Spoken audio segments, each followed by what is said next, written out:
செல்லக்கிளி, செல்லக்கிளி, எழுந்துருமா. இன்னும் இவ்வளோ நேரம் தூங்கிட்டு இருக்க? எழுந்துரு. இன்னும் ஒரு 5 மினிட்ஸ் இருங்கம்மா. 5 மினிட்ஸா? என்ன நீ பேசிகிட்டு இருக்க? 10ஆம் தேதி ஸ்கூல் திறக்க போகிறாங்கல்ல, இப்போத்துலேருந்து எழுந்தா தானே. சீக்கிரம் எழுந்துரு. முதல்ல எழுந்து வெளில வா. இதோ ஏஞ்சிக்கிறேம்மா. கவி, என்ன குரூப் எடுத்திருக்க? பயோ மேக்ஸ் தாண்டி.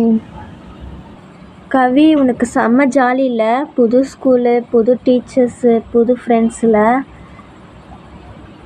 போய் பார்த்தா தாண்டி தெரியும். அரிதா, கவி அக்கா நல்ல மார்க் எடுத்துட்டாங்க. நீ நல்ல மார்க் எடுப்பியா? என் மானத்தை காப்பாற்றிடுவல்ல. ஆமாம், நீ மட்டும் கிளாஸ் ஃபஸ்ட்டு பாரு. நான் கிளாஸ் ஃபஸ்ட்டுன்னெலாம் சொல்ல, நான் நல்ல மார்க் தான் எடுப்பேன். ஆனால் நீ 10th நல்ல மார்க் எடுக்கணும், சரியா? எனக்கு தெரியும், உங்கள் வேலையை பாருங்கள். நான் அரிதா சிரிச்சிக்கிற, சாயி பக்கம் மச்சிக்கிற, இங்கே வந்து வஞ்சிக்கிற, 10th மார்க் எடுத்து வந்துடுவேன். ஏய், ஏன் இப்படி சத்தம் போடுறீங்க? போதும் போதும், அமைதியாக இருங்க.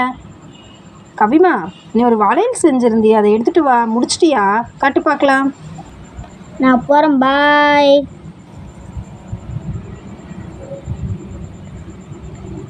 நானும் போயிட்டு வரேன், பாய்.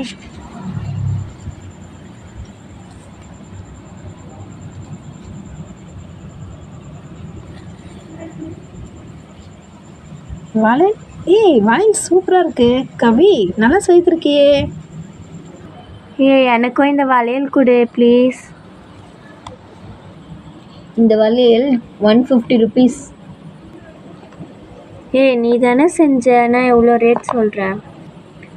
சரி, நான் என் உண்டியில் இருக்க காசு எடுத்துகிட்டு வந்தே வாங்கிக்கிறேன். ஓகே ஃப்ரெண்ட்ஸ், உங்களுக்கு இந்த வளையல் பிடிச்சிருந்தா என்னோட வாட்ஸ்அப் நம்பருக்கு மெசேஜ் பண்ணுங்கள். நான் உங்களுக்கு இதை செஞ்சு தரேன். பாய். என்னடி பிஸ்னஸ் பண்ண ஆரம்பிச்சிட்டேன்? ஆமாண்டி, பாட்டி தான் சொன்னாங்கல்ல கைத்தொழில் ஏதாவது கற்றுக்கணுன்னு, அதனால தான். நீ உங்கள் ஃப்ரெண்ட்ஸ் எல்லார்கிட்டையும் சொல்லு. ஃப்ரெண்ட்ஸ், உங்களுக்கும் இந்த வளையல் பிடிச்சிருந்தா என்னோட கமெண்ட் பாக்ஸில் கமெண்ட் பண்ணுங்கள். பாய்.